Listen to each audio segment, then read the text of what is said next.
নমস্কার বন্ধুরা, আজ আমি আপনাদের সাথে শেয়ার করব খুব সুন্দর দেখতে এবং মচমচে রোজ নিমকি। এই নিমকিগুলো দেখতে একদম গোলাপ ফুলের মতো আর বানানো খুব সহজ। তাহলে চলুন দেখে নেওয়া যাক সম্পূর্ণ রেসিপি।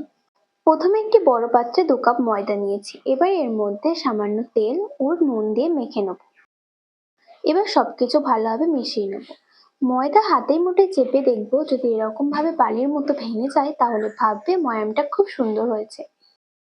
এবার অল্প অল্প জল দিয়ে একটি ডো তৈরি করে নেব।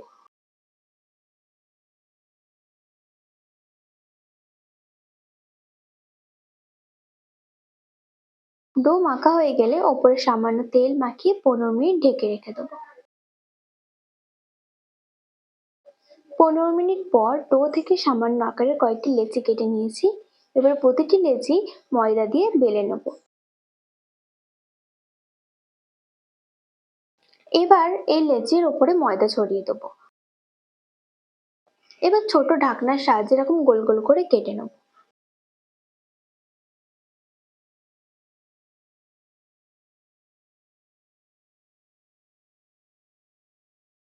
এবার টুকরোর এইখানে সামান্য জল লাগিয়ে বাকি টুকরোগুলো এরকম ভাবে রাখতে লাগবো। জল লাগাবার টুকরোগুলো রাখতে লাগবো। ঠিক এভাবে 5টি টুকরো একটির পর একটি সাজিয়ে নেব।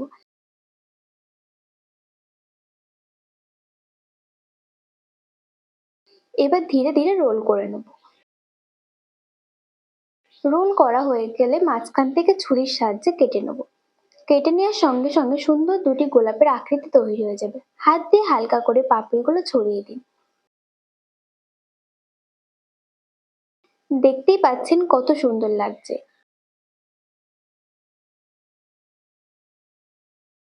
তেলটা সামান্য পরিমাণে গরম করে নিয়েছি। এবার এই গোলাপের নিমকিগুলো দিয়ে দেবো আর মাঝারি আঁচে ভেজে নেব। এই গোলাপের ওপর গরম তেল দিয়ে দেবো চামচের সাহায্যে, যার ফলে গোলাপটা যখন উল্টাবো তখন যেন পাপড়িগুলো ভোতা না হয়ে যায়। উল্টে পাল্টে নিমকিগুলো ভেজে নেব।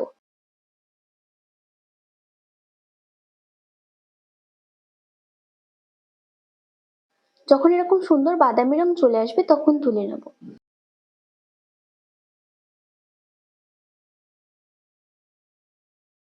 ব্যাস, খুব সহজেই তৈরি হয়ে গেল মুচমুচে সুস্বাদু দেখতে দারুণ রোজ নিমকি। দেখুন কতটা খাস্তা ও মুচমুচে, আপনারা আওয়াজ শুনেই বুঝতে পেরেছেন।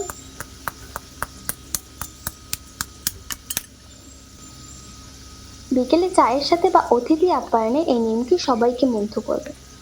নিমকির রেসিপিটা আপনাদের কেমন লেগেছে সেটা অবশ্যই কমেন্ট করে জানাবেন। ভিডিওটি ভালো লেগে থাকলে আমার চ্যানেলটি সাবস্ক্রাইব করে ভিডিওটি লাইক করে দেবেন।